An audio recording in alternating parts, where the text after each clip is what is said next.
السلام عليكم ورحمة الله وبركاته.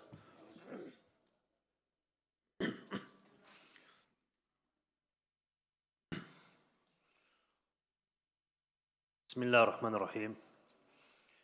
الحمد لله رب العالمين والصلاة والسلام على أشرف الأنبياء والمرسلين نبينا محمد وعلى آله وصحبه أجمعين. Inshallah, today we're going to be speaking about those things which are disliked in the Salah and those things which are recommended in the Salah. And last week we spoke about the description of the Salah, and we described the Salah from the Takbir until the Taslim.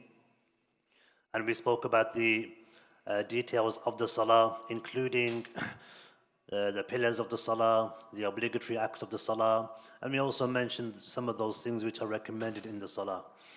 So it was a combination of all of those things, but the main goal of last week was to go through the actual Salah itself, how it's actually done from beginning to end. So today, inshallah, we're going to be speaking about those things which are disliked in the prayer and those things which are recommended in the prayer. And we'll notice that some of these things maybe we were unaware of, or maybe they've been forgotten or neglected. Some of these things could be sunan mahjura, sunnahs which have been forgotten, that can be, inshallah, implemented and reintroduced into our habits and into our salah. So we'll begin with the disliked actions of the prayer first, the makruhat, the disliked actions of the salah. The scholars, they say that yukrah fi salah al-iltifat, that is disliked in the salah for a person to turn his head,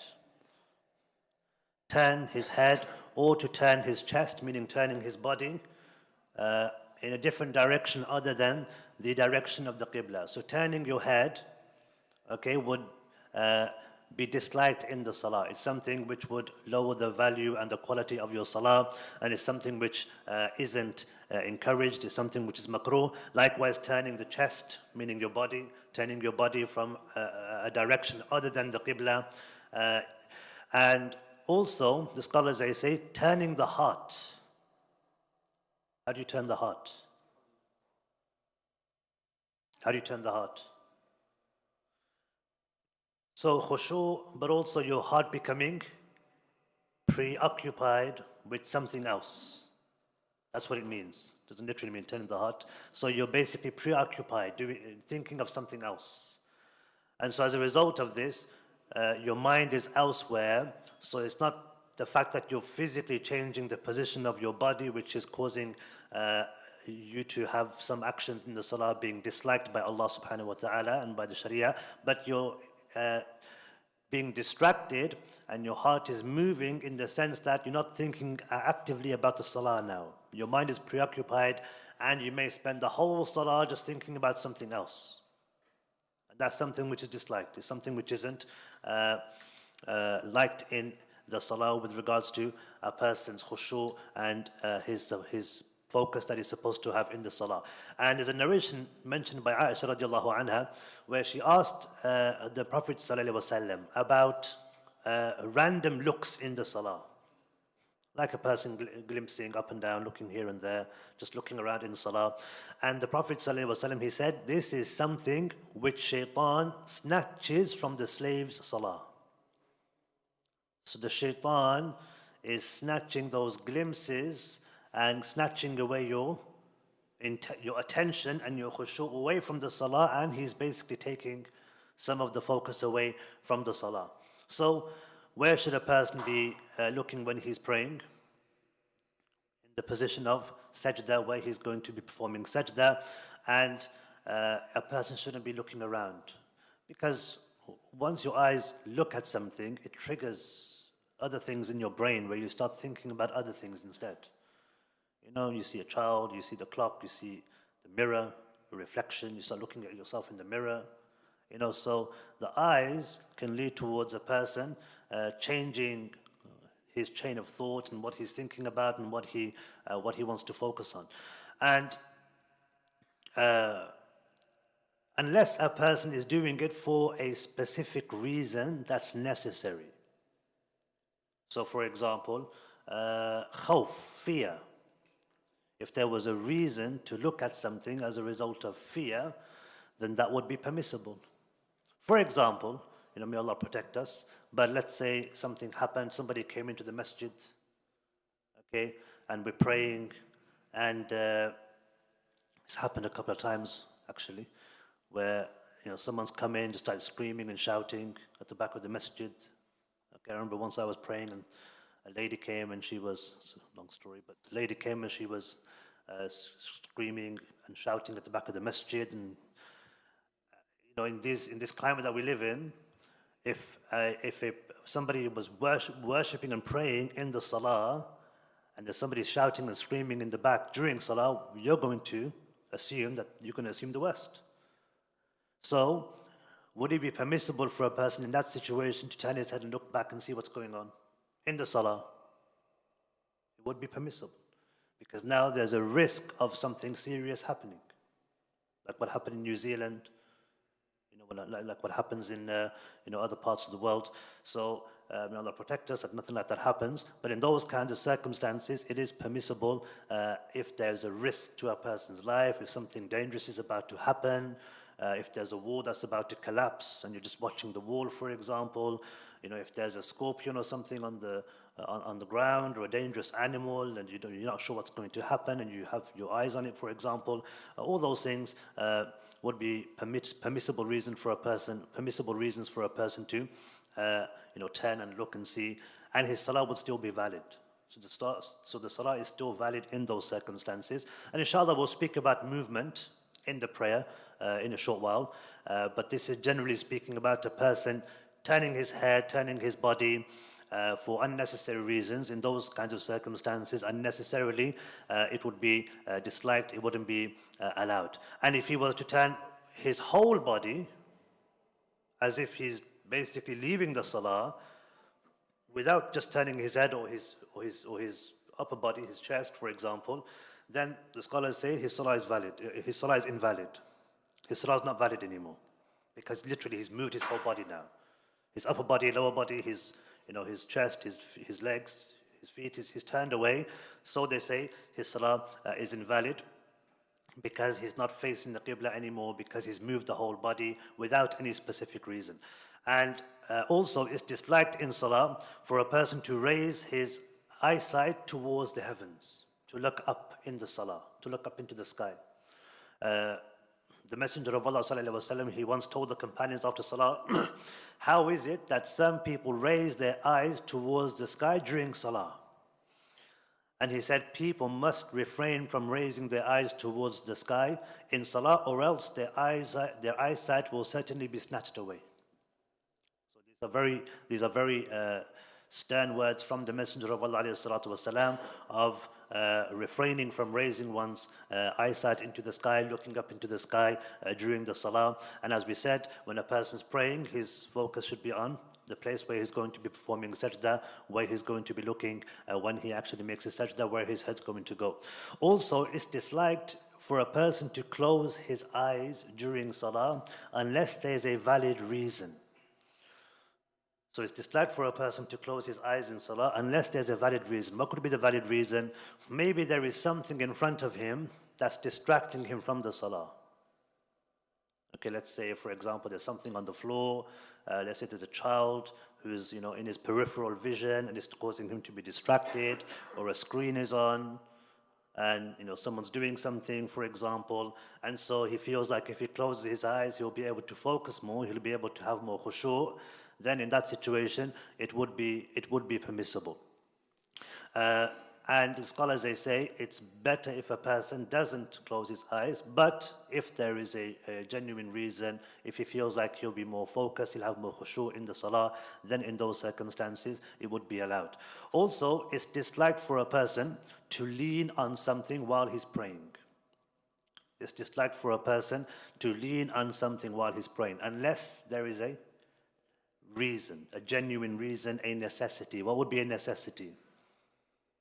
If a person is of old age, or he has some kind of illness where he isn't able to stand up properly, and so he ends up leaning against a pillar, leaning against the wall while praying, for example. So in those circumstances, it would be permissible, but otherwise, it's not permissible. If a person's ill, Okay, it would be permissible for a person to lean on something while he's praying. So in those circumstances, it would be allowed. Otherwise, it wouldn't be allowed for a person to lean on anything during the salah. Also, it's disliked for a person to rest his forearms on the ground while he is performing sajda. So while a person is performing sajda, it's disliked for a person to place his forearms on the ground. The Prophet ﷺ, he said, adopt a moderate position when performing sajda. And see that none of you stretch out your forearms and put them on the ground like a dog. So don't place your forearms on the ground, because this is resembling what a dog does. If you know, when a dog sits, okay, sits, he places his front arms on the floor and he has his whole arm or forearm on the ground. And so the Prophet ﷺ commanded us not to do this in the salah. So the arms should be raised. Only the 7 parts of the body which the Prophet ﷺ mentioned that should be on the ground during salah should be on the ground during sajda. Namely the forehead, which includes the nose, the 2 hands, the 2 knees, and the ends of the feet, or the ends of the toes, facing towards the qibla. Other than that, everything else should be off the ground, including one's forearms. And the scholars also mention that from the perfection of the sajda is that your thighs shouldn't be close to your lower legs. So the back of your thighs shouldn't be touching the back of your calves, basically. There should be space between the lower leg and the upper leg, and there should be space between your thighs and your stomach. So you know, when somebody does sajda and he's doing it as closely as possible, where his stomach is touching his thighs are touching the back of his legs, okay, that's not the best way to perform sajda. So the best way to perform sajda as per the sunnah is where you see a clear distinction between where his thighs are and the back of his lower legs, his calves, and also the stomach and the thighs are not touching either. So there's space between each part of the body. There's space between the lower legs, the thighs, and the stomach. And of course, you're placing those 7 parts of the body on the ground, not including the forearms. Also, it's disliked to have extra movements in the salah which are unnecessary. It's disliked for a person to have extra movements in the salah which are unnecessary. For example, a person stroking his beard during salah, a person adjusting his thobe or his buttons, or a person tucking his shirt in, or a person rolling up his sleeves or rolling his sleeves down or doing his buttons, or taking his phone out or something like this. So just fidgeting, general fidgeting. And of course, the more he does, the more it's disliked, and the more the attention and the khushu is removed from the salah. Scratching his face, scratching his nose, brushing his hair or combing his hair with his hands, etc. So these kinds of movements, unnecessary movements which aren't part of the salah itself, are considered disliked. So with regards to movement in the salah, there's 5 categories of movements in the salah. What are those 5 categories? Well, first of all, there are movements in the salah which are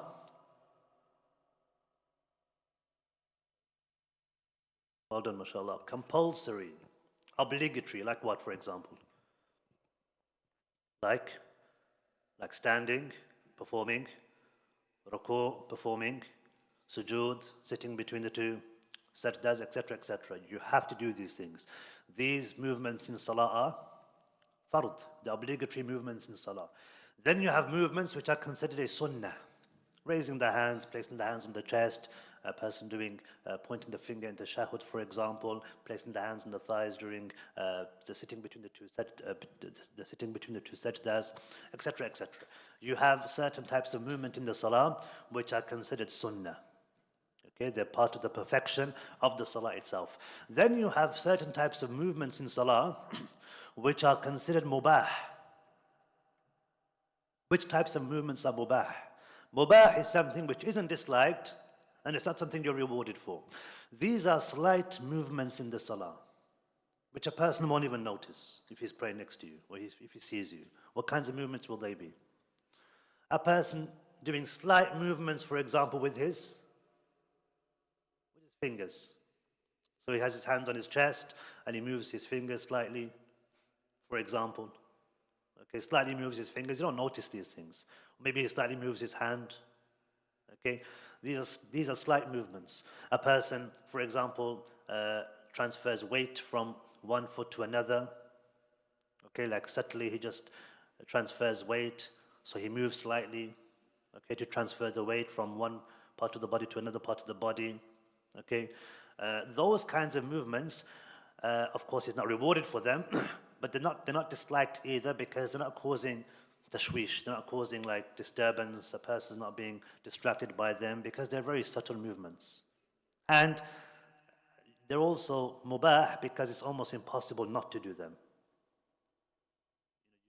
Of course, if you look at the companions and the way they would pray, you could say they would pray in a state where as if they were statues. They wouldn't move they wouldn't move a muscle. So there is that level of perfection that we can mention that a person should try to obtain. But generally speaking, it's almost something which is inevitable. Maybe if a person made the effort, he could avoid doing those things, and this is what we all, inshallah, would aim to. But it's something which, does happen. A person may move slightly his fingers, he may move other parts of the body, but it's very, very slight, as we said. It doesn't go to the level of causing disturbance or being distracting or being excessive. Then, as we mentioned, makruh, things which are makruh.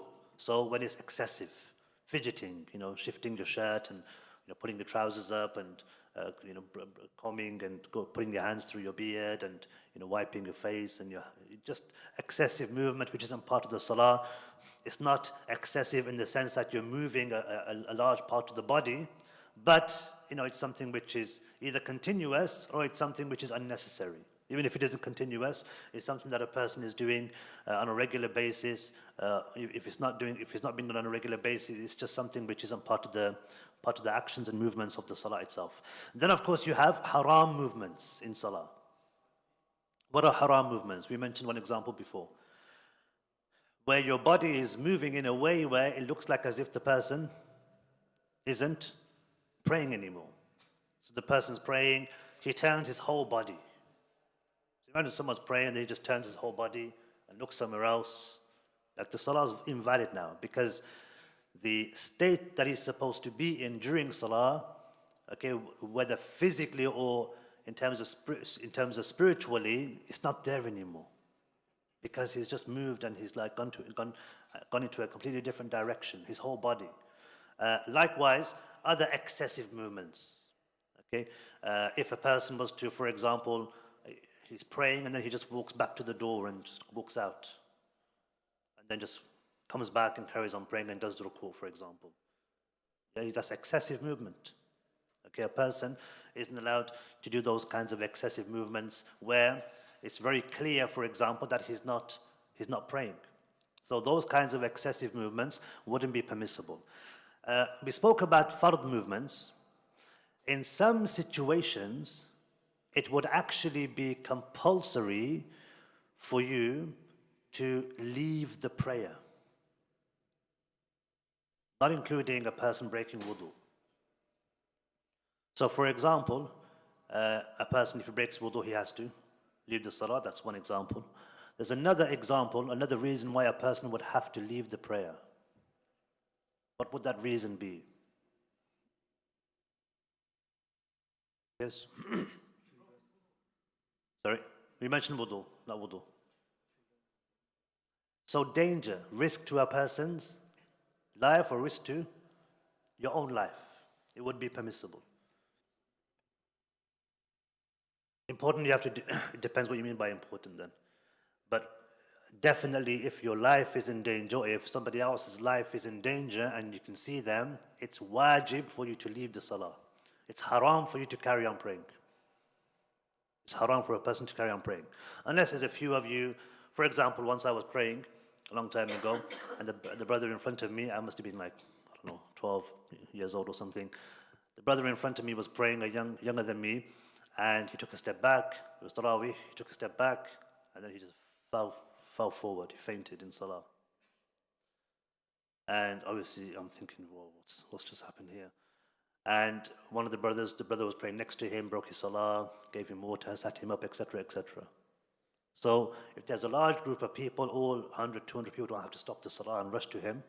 As long as one or two people are taking care of him, depending on the situation, what's happened, if everything's okay, you look at the circumstances, every situation is different. But in that kind of situation, of course, one person should, break the salah and tend to that person. If you're the only person praying, you're at home, and there's a clear risk of something happening to someone in your family, again, it's clear. A child crying, sometimes you can tell. If a child, just hurt himself mildly, or if it's a bump on the head or something, normally you can hear and you can tell. But if it's something serious that you see and you recognize it's a real danger and their life is at risk, then of course you can break the salah. Scholars say it's haram for a person to continue praying. So for example, they give the example of a person who's drowning. If you're praying and there's a lake next to you and there's a person drowning and he's screaming, he's asking for help, and you're, mashallah, they're reciting, Surah Baqarah and just carry on reading, I can't break my salah, and he's screaming, he's asking for help. Okay, you can't just carry on praying. You have to break the salah, because what are the consequences? He may die, and you were in a position to be able to help him. So, in those kinds of circumstances, also it would be fard. It would be obligatory for a person to leave the salah. Okay, leave the salah and tend to those people who are in danger. And the same thing for yourself. Same thing with regards to yourself. If you are afraid, a genuine fear that something is going to happen to you, then it would be permissible for you to leave the salah. There's one exception of slight movements in salah, moving your head, moving your chest, etc., where it wouldn't be disliked. And this is a prayer known as the prayer of fear, Salatul Khawf. Salatul Khawf was a salah that was legislated by Allah subhanahu wa ta'ala in the Quran for the companions during times of war, where certain things such as facing the Qibla or such as everyone following the Imam at the same time wasn't required. Because if you're fighting the enemy and then it's salah time and you all face the other direction to pray and everyone's praying, then the enemy can attack. So this salah is a very specific way of praying. And you can find videos and demonstrations of it being done. I think there's an army in Indonesia or somewhere. They're in the army gear and they're praying Salatul Khawf in the jungle or something. It's online. And there's different methods, different ways, based on different interpretations of the ayahs with regards to the fiqh perspective of how you're supposed to pray. But for example, the imam will pray, the first row will pray with the imam, and then the second row will stay standing. The second row will stay standing. And once the first row, for example, finishes the first rak'ah with the imam, the second row will basically go down into ruku' and sujood after the first row has stood up. So there's always somebody standing. And again, there's details with regards to the fiqh of the salah itself. But in that case, there are exceptions made, of course, because of the circumstances and because of the situation. But as we said, these are the different types of movements in salah. Some things are required, meaning they're obligatory for a person to do in salah. Some things are recommended. Some things are not recommended or disliked. And some things are disliked, and some things, of course, are haram. Another thing which is disliked in the salah is placing the hands on the waist or on the hips. That's something which is also disliked. So it's not something which is recommended for a person to do. For him to place his hands on his hips, and it's a sign of arrogance. The Messenger of Allah ﷺ, he forbade people from praying mutakhassiran, meaning a person placing his hands on his hips, or a person placing his hands on his chest, on his waist, or on his hips. Also, it's disliked for a person to crack his fingers in salah. A person cracking his fingers in the salah is, again, it's not from the state of khushu' that a person's supposed to be in when he's praying.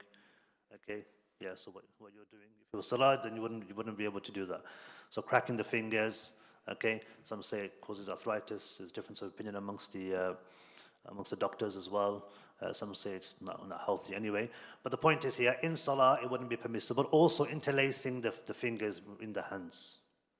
So for example, if a person was praying, he places his hands between on his chest, puts his hands on his chest, and he interlaces his fingers, for example, in salah, or even if he was standing after the ruku, or in any position, interlacing the fingers and locking the fingers together, interlocking the fingers in the salah itself is also something which is not permissible or is disliked. Also, from the disliked actions of the salah is anything which can cause a person to become distracted, meaning a person having something in front of him or having something in his vision that will cause him to be distracted in the salah. There's a narration of the Prophet ﷺ where it said that he was praying in a specific cloak he was wearing, and the cloak was patterned, it had patterns on them. And the Prophet ﷺ, he was praying, and the cloak had markings and patterns, and the patterns were distracting the Prophet ﷺ from salah. And so after he prayed, he took the cloak off and he said, these markings and these patterns are distracting me. Take it to so and so and bring me another cloak. So he gave the cloak away. So for example, a certain type of clothing, an item of clothing that a person may be wearing, something in front of him that's causing him to be distracted. For example, a person may have some pieces of paper or a book. Okay, he puts the book down in front of him. What's the risk if he puts a book down in front of him and he does ruku? Or a piece of paper in front of him and he does ruku? He's going to start reading what's on the sheet or on the book, isn't it? He turns the book over, there's about the author, for example, starts reading who the author is, and he's supposed to be praying, saying Subhana Rabbiyal Azim, or the piece of paper with the minutes of the meeting. He starts reading the minutes, I need to do this, I need to do this, and he's supposed to be praying. So things on the floor which can cause a person to become distracted, or for example, in some masajid you go to, or prayer mats, you may have prayer mats which are very colorful, very beautifully designed, with lots of patterns, and even some masajid with the carpets, they're very, very beautifully designed. And this isn't ideal for a person's khushu', because you see the patterns, and sometimes you're looking at the prayer mat or the carpet, and there's patterns, and your mind starts playing around with the patterns on the carpet, and you start making your own patterns and start imagining something looking like a face or looking like a car or looking like something else. So your mind just starts wandering, and now you're not even focusing on the salah anymore. So patterns on the ground, patterns on a person's clothes, etc., things which may distract him from the salah, as we've seen from this hadith of the Prophet ﷺ, something he was wearing, he didn't like it, so he gave it away. He literally took the cloak off, it was his own cloak, he just gave it to somebody else. It caused him to be distracted in the salah. This was the level of khushu' and the importance the Prophet ﷺ used to give to the salah itself. Also, it's disliked for a person to pray if there are pictures in front of him. If there are pictures in front of him, faces, whether it's a model, for example, or a small statue, okay, or a big statue, or it's like a portrait that's framed on the wall, for example. If it's a real portrait, if it's a photograph, or if it's a cartoon, whatever the case may be, it's disliked for a person to pray with those kinds of images and pictures that are in front of him. Also, from the things which are disliked is a person going into the salah with his mind preoccupied with something else.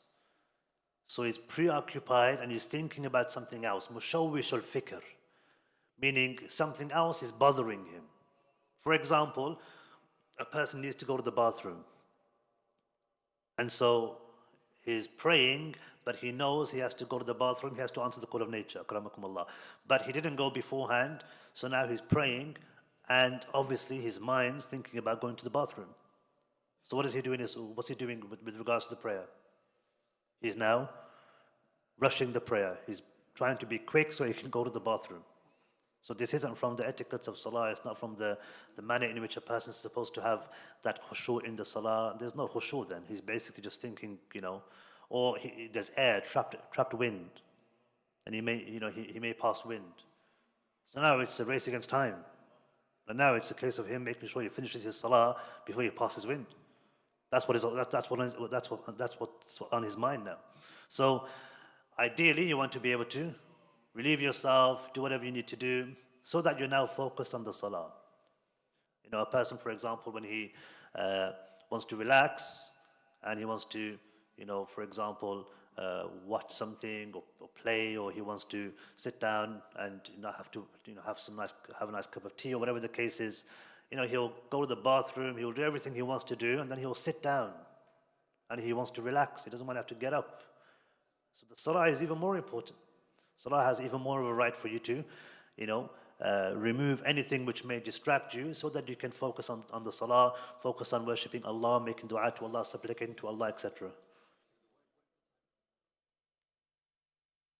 Brothers asking, what if this time for salah is about to finish and you need the toilet, for example? What do we do then?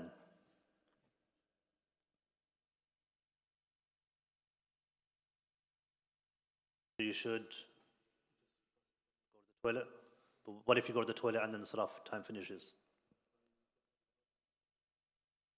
But the condition of salah is you have to pray at its time. So what are these things we're talking about? What are they called? Things which are disliked. Meaning, if a person does them, is he sinful? If he doesn't do them, is he rewarded? Yes.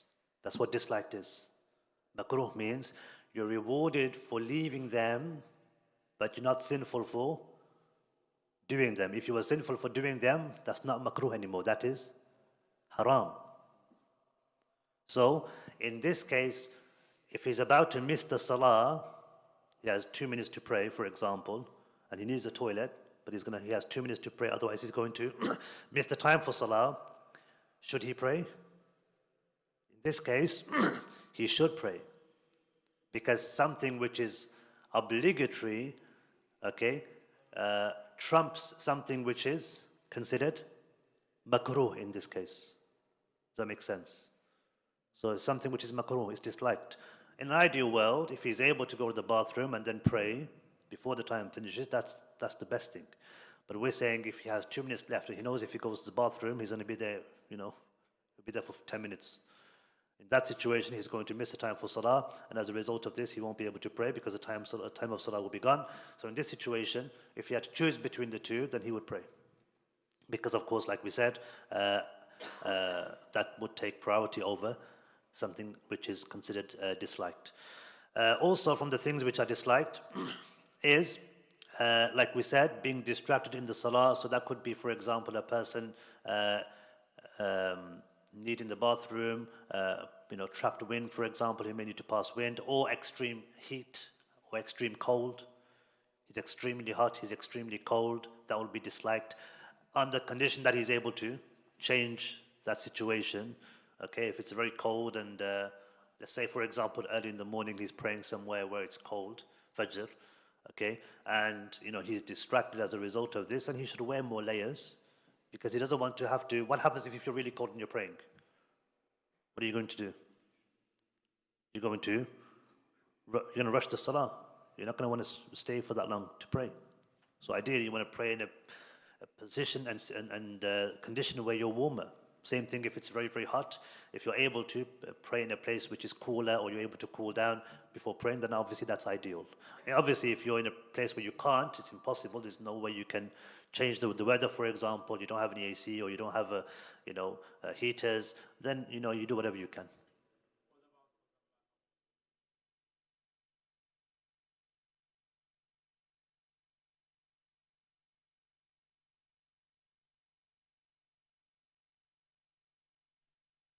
The brother's asking about praying in a place where there's music in the background.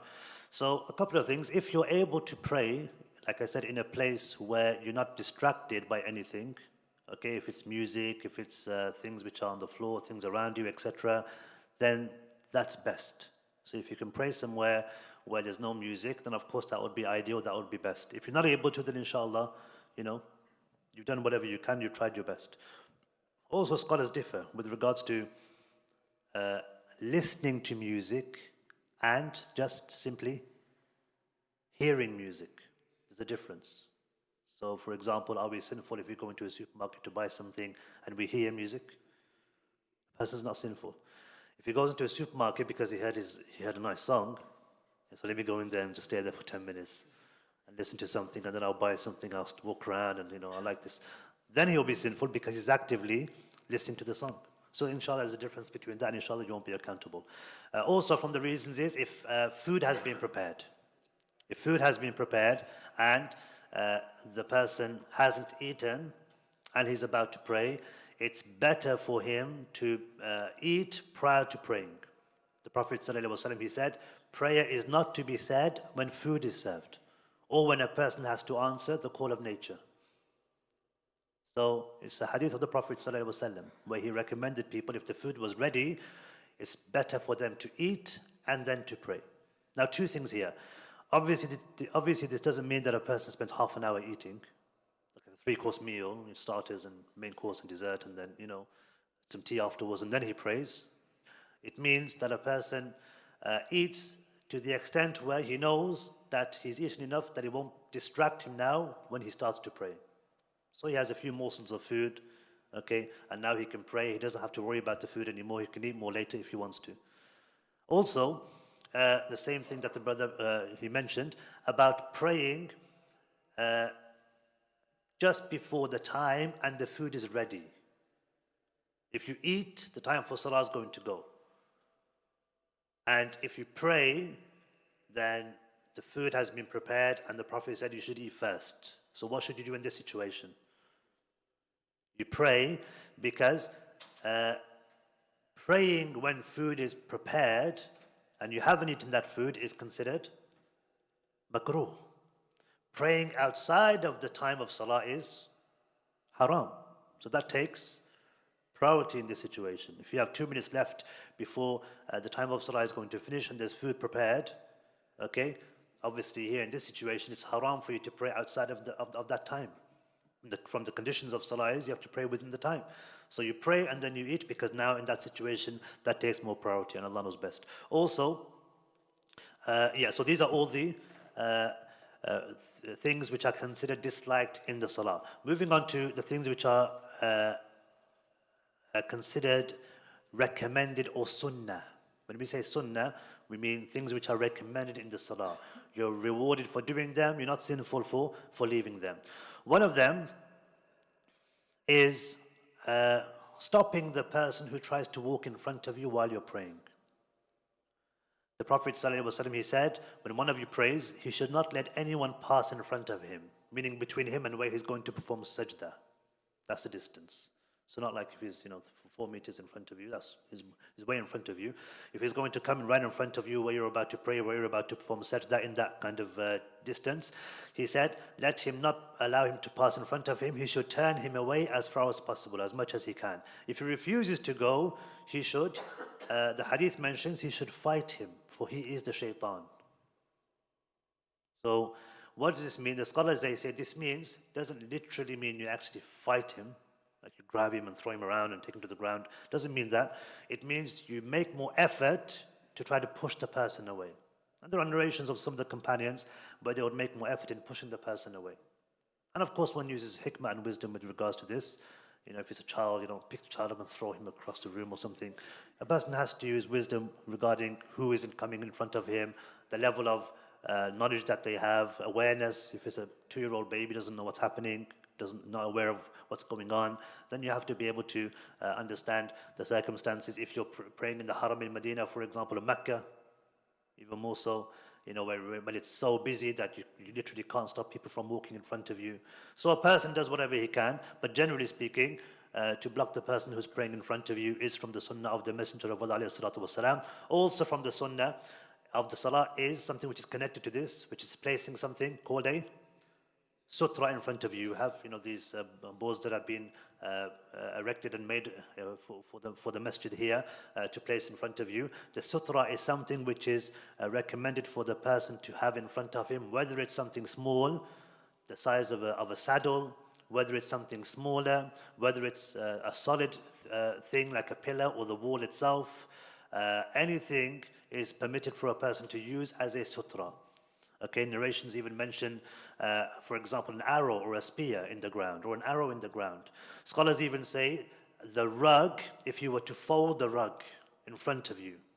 So you have the rug in front, you're praying on the rug, the edge of the rug you fold, so it becomes like a sutra. Narrations even mention a line, drawing a line in the sand, in the ground. So a mark which basically shows people that you are praying. Even if it's something smaller than a saddle, as long as it's something which people may notice and people may see that this is a sutra, and so in that case, when they see it, they'll be able to go around the sutra as opposed to going between you and the sutra itself. And the sutra, as we said, is a sunnah. The Prophet ﷺ, he said, إِذَا صَلَّى أَحَدَكُمْ فَلْيُصَلِّ إِلَى sutra. That when one of you prays, let him pray towards a sutra. Let him pray towards something that's in front of him that won't cause people to walk in front of him in the salah itself. Also, the Messenger of Allah والسلام, again on the same topic of the sutra, the hadith, he said when one of you prays, he should put something in front of him. If he cannot find something, he should set up a stick, put a stick in the ground. If he has no stick with him, he should draw a line. Then what passes in front of him will not harm him, meaning it won't be bothersome. So whatever a person can do, as much as a person can do to place something in front of him, even if it's something that he has to draw on the ground, that would be considered as a sutra. You do whatever you can, or you do whatever you're able to do. Also from the things which are considered a sunnah, is correcting the imam or reminding the imam if he makes a mistake in the salah. So if the imam forgets and he doesn't do tashahhud, for example, or he stays sitting when he was supposed to stand, or he does an extra sajda or an extra ruku, or whatever the case may be, then in that situation, to remind the imam is something which is a sunnah. How do we remind the imam? By saying subhanallah. So the imam, he's told by making tasbih, the person will make tasbih, he'll say subhanallah, then the imam will know I've done something wrong. And for the women, they'll clap. The woman will clap to remind the person who is the imam that a mistake has been made in the salah itself. Also, something which is also a sunnah is replying to the salam. But we don't reply verbally. So there's a hadith in Sunan Abi Dawud speaking about the early days of the salah. It's very interesting. He says, one of us used to speak to the man standing by our side during the salah, and then we would recite Quran.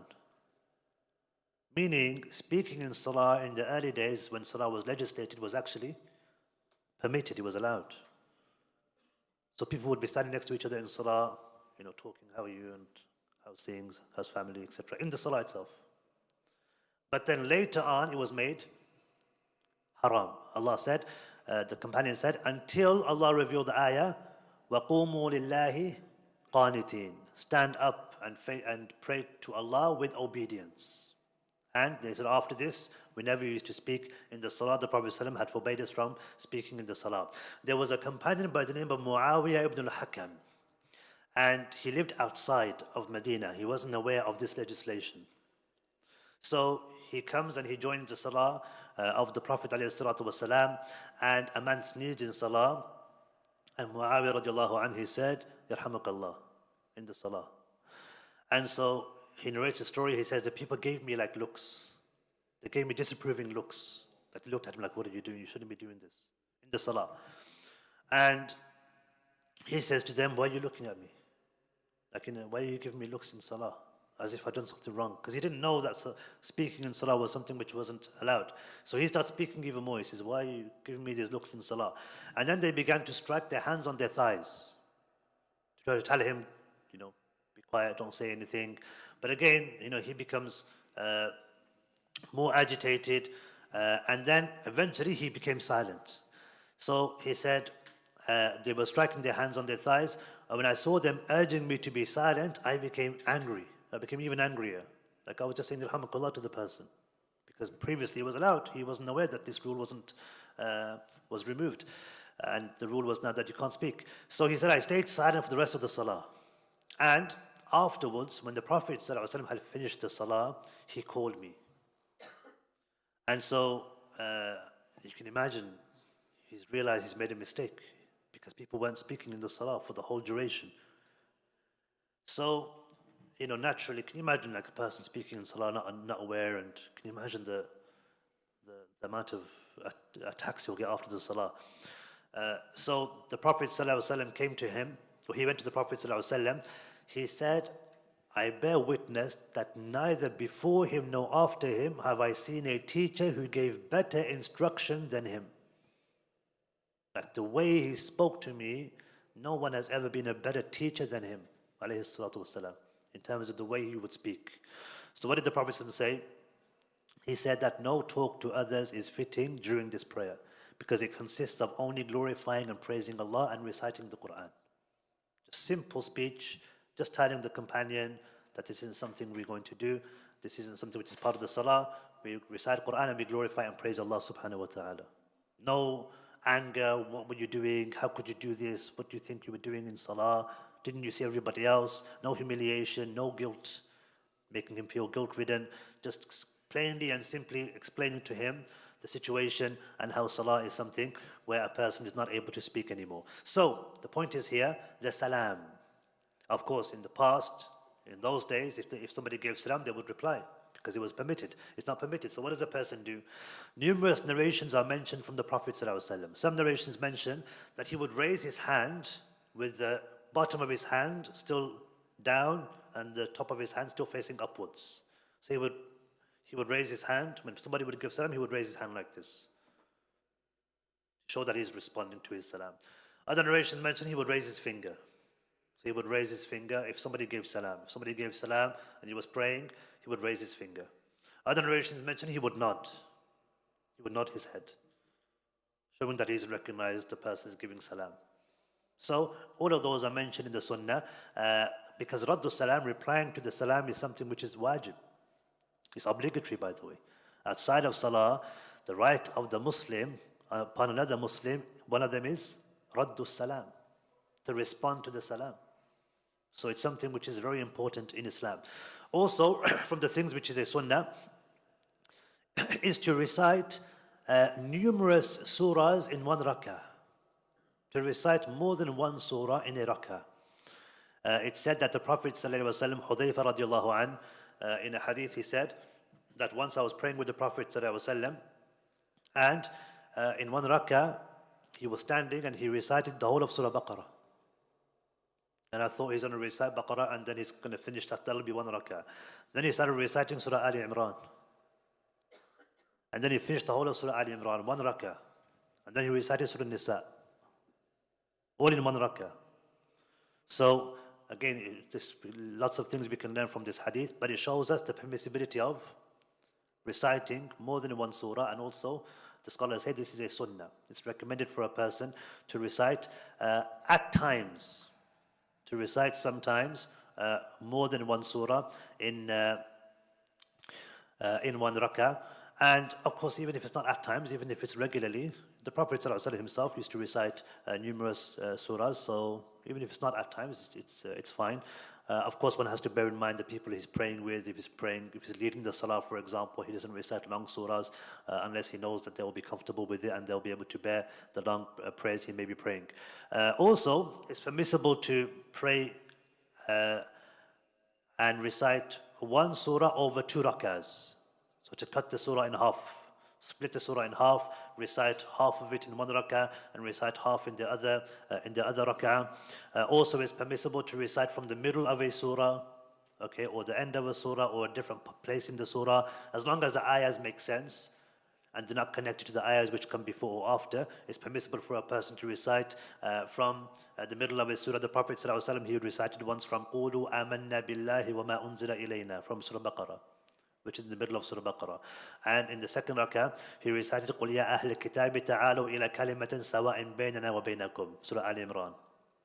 So these are not in the beginning of the surahs. So it shows us that it's permissible for a person to recite from wherever he chooses, as long as it's places which aren't connected and they're not like, they won't change the meaning if he recites from those areas. And it's generally from the statement of Allah, فَقْرَأُوا مَا تَيَسَّرَ مِنْهُ. Recite whatever you're able to recite, whatever is easy for you to recite. So a person can recite whatever is easy for him, whatever he's able to recite, inshallah. And also from the etiquettes and the sunnah of salah is for a person, when he comes across ayat that speak about punishment, to seek Allah's refuge. And when he comes across ayat speaking about Allah's mercy, or when there's ayat speaking about Allah's mercy, he asks for the mercy of Allah. And there's multiple narrations of the Prophet ﷺ doing this. So for example, when it would be recited, when Allah's ayah would be recited, أَلَيْسَ اللَّهُ بِأَحْكَمِ الْحَاكِمِينَ, the Prophet ﷺ would say, بَلَى وَأَنَا عَلَى ذَلِكَ مِنَ الشَّاهِدِينَ. Quietly he would say it. So the companions could hear, but it was quiet. أَلَيْسَ اللَّهُ بِأَحْكَمِ الْحَاكِمِينَ, is Allah not the greatest of judges, from the judges? And the Prophet ﷺ would say, Bala, yeah, of course. وَأَنَا عَلَى ذَلِكَ مِنَ الشَّاهِدِينَ, and I am from those who bears witness to this. And there's other examples as well. سَبِّحِ اسْمَ رَبِّكَ الْأَعْلَى, the Prophet ﷺ would say, Subhana Rabbil A'la, quietly. So it's recommended for a person to seek Allah's refuge if there are ayat, for example, that speak about punishment, punishment.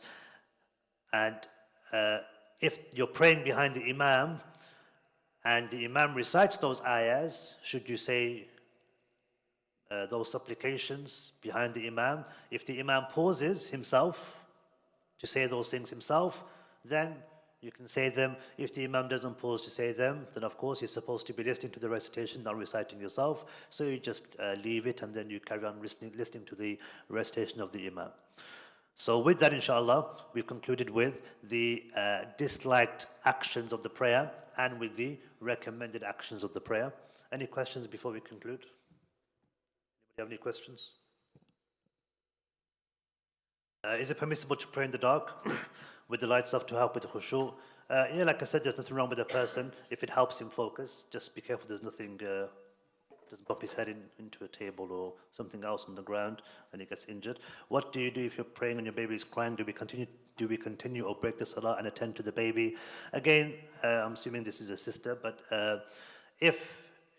we all know this is on a case-by-case basis, so you know, for example, why the baby is crying, the habits of your baby, the age of the baby, what the baby needs, the routine of the baby. If the baby is just woken up from a nap, for example, and the baby's crying, that's different to example, the baby's just been seriously hurt and is screaming and is crying because it's been seriously injured and you're worried about the safety of the baby. So you have to use your own judgment to decide if you're able to make the baby, quiet before you start to pray. And obviously, if you're praying a fard prayer, you're not allowed to leave it in those situations if the baby's crying, unless, like we said, it's a life and death situation. Do men and women sit in the same sajda? Yeah, so the general position of the salah is the same for male and female. Is it haram to pray in front of a mirror? Again, it's not haram unless it's causing you to become distracted. So you're looking at your own figure, and you're looking at, admiring you or humiliated by it or whatever the case may be, and you don't want to, it's distracting you. So in that situation, if you pray somewhere else, or you're praying in a place where you can't see the mirror, or you cover the mirror, whatever the case is, that would be better. So if it's distracting you, then you should not pray in front of the mirror. Is there a safe distance when a person can walk in front of another person? Yeah, like we mentioned, the mawdi'u sajda, the place where a person performs sajda. So the place where he's going to be praying and where he's going to be laying his head, that's the area where a person shouldn't be crossing. And if it's, for example, 10 feet away, then it would be permissible for him to cross. If a person does not have a sutra while praying and someone walks in front of them, does this break the salah? It doesn't break the salah, but it's something which the person should have a sutra because it's from the sunnah of the salah, it's from the perfection of the prayer. It prevents people from trying to come between you. It's almost like a psychological thing. Something's in front of you and you're praying, okay, they naturally will go round. They won't go between you and the sutra, which is why the Prophet gave stern words about the one who intentionally, repeatedly, tries to go between you and the sutra itself. In tashahud, do we send blessings upon the Prophet ﷺ? Yes, in tashahud, you do send blessings upon the Prophet ﷺ. Do the disliked actions invalidate salah? No, the disliked actions don't invalidate the salah, but they lower the reward and the perfection of the salah itself. How do we break the salah? Do we have to give taslim? You don't need to give taslim. Taslim is a sign that you have finished the salah. Beginning with takbir, ending with taslim. If you're breaking the salah because of an emergency, then you don't need to give salam. Again, you have to look at whether or not it's necessary. So if a person, for example, was in a situation where it was constant, okay, to the extent where it's continuous and he continues to blow his nose repeatedly over and over again with a tissue, then it would be disliked. Again, it would be disliked because that's movement which isn't part of the salah. So ideally, blow your nose before salah and just be patient and finish. Do what you need to do after you finish the salah. After that, should the carpet floor have patterns? Should the floor carpet have patterns when praying? Should the floor? No, the floor shouldn't have patterns when you're praying. I mean, the opposite. You should try to pray on a carpet that doesn't have patterns. Otherwise, you may become distracted. So it's better if the carpet doesn't have any patterns. Can I put my baby in sight view while praying? Yes. So a person can place the baby there, just in case something may happen to the baby. That's fine. But if ghusl is required and prayer time is about to end, ghusl is something which is a condition of the salah. So ghusl is done and then you perform the salah, even if you end up praying late. That's different because now it's not something to do with makruh. So performing ghusl wajib, the wajib ghusl that you have to perform, do you perform it if the time of salah is about to end? Scholars, again, there's khilaf on this, but some scholars say yes, you do. You do perform ghusl, even if that means you miss the time for salah, because that's also a condition of salah. So you perform ghusl and then you pray. Can a pregnant woman pray sitting on a chair? If she finds it difficult to stand, then it's permissible for her to pray on a chair. When reciting more than one surah, does it have to be consecutive or can we pick any surahs? So you can pick any surahs from the Quran. Can I calm the baby down in salah? Again, if it gets to the extent where it's disturbing you in the salah, then it would be permissible. But that's extra movement, which is, again, as we said, disliked. If a baby's crying during Jama'ah prayer, does the mother have to soothe the baby? Again, as we said, if it's distracting others and it becomes a necessity where you may be disturbing others because of the baby, then it's permissible to pick up the baby and to console the baby, for the baby to remain quiet. For example, sometimes in salah, the baby is crying in the masjid, for example. In that situation, it would be better for whoever has the baby, the father or the mother, to pick up the baby and hold the baby so it stops crying, because then at least it's not disturbing others. So that movement in that situation, there's a benefit behind it.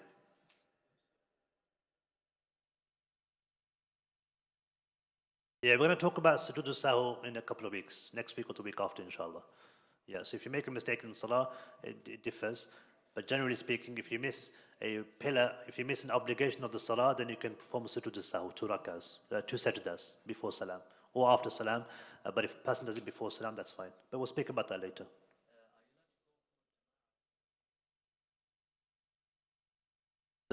So the brother's asking, are you permitted to go for jama'ah salah if the food has been prepared? So that depends on what opinion a person follows with regards to salah in the masjid being obligatory. So we've already covered this. If a person had the opinion that it's obligatory, it's wajib to pray in the masjid, then leaving the food wouldn't be an issue, because praying in the masjid would be considered wajib. If he doesn't consider it to be wajib, then it's just a case of him making sure he doesn't miss the time of salah. So it would be permissible for him to eat a small amount and then pray.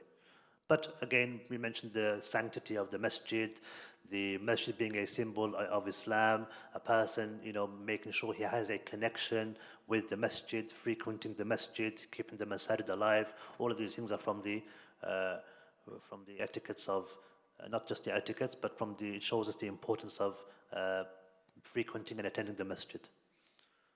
Last question, inshallah.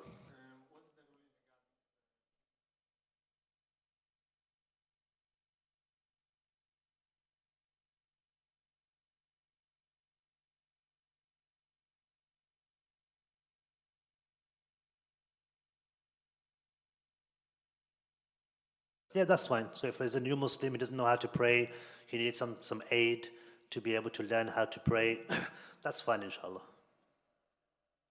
جزاكم الله خير. سبحانك اللهم وبحمدك أشهد أن لا إله إلا أنت أستغفرك وأتوب إليك. والسلام عليكم ورحمة الله.